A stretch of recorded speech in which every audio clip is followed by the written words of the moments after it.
Sa Davao Region, hiniling ng Department of Health sa lahat ng mga barangay officials sa rehiyon na suportahan ang nalalapit na Measles Rubella Vaccinations Campaign upang protektahan ng mahigit sa 500,000 na mga bata laban sa tigdas.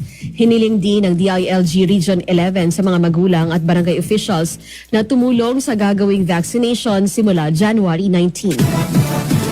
Sa Isabel City, Basilan, isinailalim sa Training on Basic Cardiopulmonary Resuscitation o CPR ang mga frontliner at village officials upang makatulong sa pagligtas ng buhay ng kanilang mga mamamayan.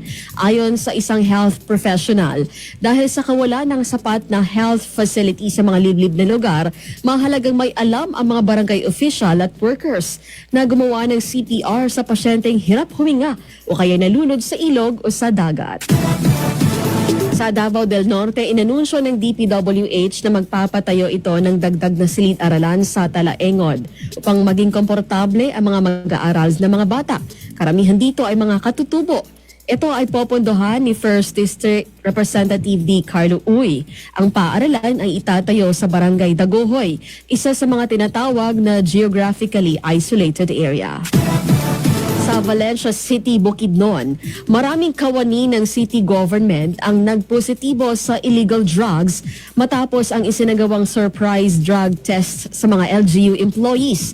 Sa mga nagpositibo na job order at contract of service workers, goodbye na sa trabaho. Habang ang mga regular workers ay sasailalim pa sa confirmatory tests, sila ay bibigyan ng pagkakataong magbago ayon kay City Vice Mayor Cecil Galario.